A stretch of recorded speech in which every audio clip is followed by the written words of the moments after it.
Isu jual beli pulau kembali mencuat setelah beredarnya informasi bahwa beberapa pulau kecil di wilayah Indonesia bagian timur ditawarkan melalui situs asing dengan status dapat dimiliki pribadi. Pulau-pulau tersebut bahkan dilengkapi dengan harga jual dan informasi pengembangan pariwisata seolah tidak berada dalam wilayah kedaulatan Indonesia.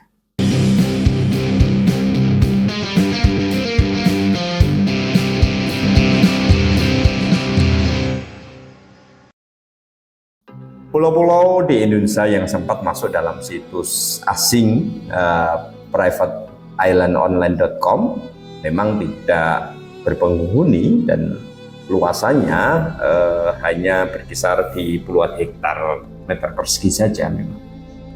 Nah, pulau-pulau itu misalnya adalah satu Pulau Tojo Una di Sulawesi Tengah. Pulau yang dikelilingi laut biru jernih di wilayah perairan Teluk Tomini ini terlihat sangat cantik dan indah. View alamnya yang indah, eksotis, sangat mungkin dijadikan resort atau hunian eksklusif, meskipun akses untuk sampai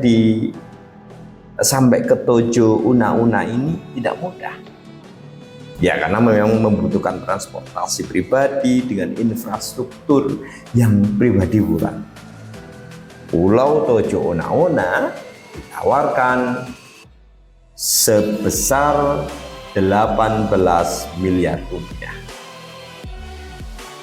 Kedua, ada Pulau Gilinanggu di Nusa Tenggara Barat.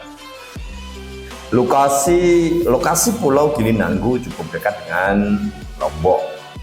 Pulau ini sempat viral lantaran ditawarkan ke investor asing senilai 30 miliar rupiah. Ya, lokasinya yang strategis memang menjadikan harga jual yang ditawarkan memang cukup fantastis ya, 30 miliar rupiah.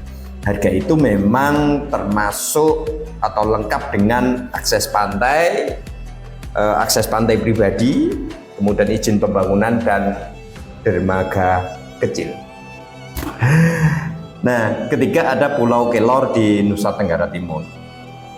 Pulau Kelor dikenal dengan keindahan view sunset yang ikonik, ditambah dengan pasir pantainya, pasir putihnya yang sangat halus. Lokasinya ya memang cukup strategis, dekat dengan Labuan Bajo.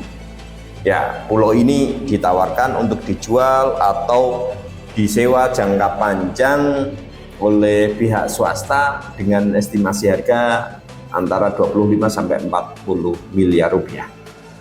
Harga yang variatif tergantung luas dan izinnya, mengingat pulau ini masuk dalam kawasan konservasi. Keempat, ada Pulau Ayam. Pulau Ayam ini berada di Kepulauan Anambas di Provinsi Kepulauan Riau. Pulau ini dijual oleh pemilik lamanya karena memang ya mungkin tidak sanggup merawat. Ya meskipun ada pemilik lama, meskipun ada pemiliknya, pulau ini juga tidak berpenghuni dan juga tanpa bangunan sama sekali.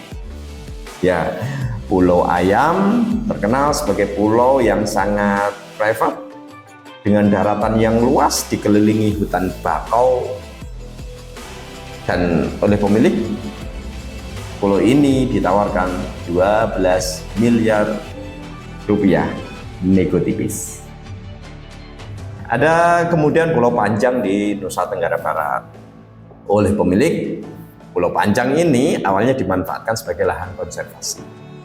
Pulau ini dilempar ke pasar properti di situs asing tersebut dengan harga 22 miliar rupiah. Tapi pemilik sempat membantah sih kalau pulau ini tidak dijual karena masuk dalam kawasan hutan dan masuk kawasan konservasi. Soal pemiliknya siapa saya juga masih cari. karena rencana mau beli. Nah, sebelumnya juga ramai di laman private islandonline.com itu yang memancing informasi penjualan 3 pulau di Indonesia di tempat lain, yaitu Pulau Ritan, Pulau Tokong Sendok, Pulau Mala, dan Pulau Nakok di Kabupaten Anambas, Kepulauan Riau. Jadi situs itu juga memasang informasi penjualan properti selancar di Pulau Sumba, NTT, Pulau Seliu dekat Pulau Belitung, dan Pulau Panjang NTB dekat dengan Resort Aman Wana di Pulau Moyo. Nah, menanggapi isu tersebut, Ketua DPR RI Puan Maharani menegaskan perlunya evaluasi menyeluruh terkait isu jual beli pulau yang belakangan kembali mencuat dan meresahkan publik. Puan menyoroti pentingnya penataan ulang administrasi pulau-pulau di Indonesia guna mencegah penyalahgunaan atau alih fungsi kawasan pulau secara ilegal. Jadi pihaknya DPR telah meminta pemerintah untuk menyiapkan langkah mitigasi guna memastikan semua pulau di Indonesia tercatat dengan jelas secara administratif serta tidak disalahgunakan oleh pihak tertentu. Masuk ada Pulau Karimun Jawa dan juga termasuk pulau-pulau yang sempat menjadi sengketa antar daerah, antar pemerintah daerah. Jika kemarin ada 4 pulau yang menjadi sengketa antar Sumut dan Aceh yang kemudian dikembalikan ke Aceh, sekarang ada lagi pulau-pulau yang disengketakan antara Trenggalek dan Pemkab Tulung Agung. Nah, lalu kapan kita bisa beli pulau itu ya? Atau mungkin kalau kita sudah kaya kali ya? Pertanyaannya, seberapa kaya Anda untuk dapat membeli pulau-pulau tersebut? Saya Abbas Effendi, salam Narakita.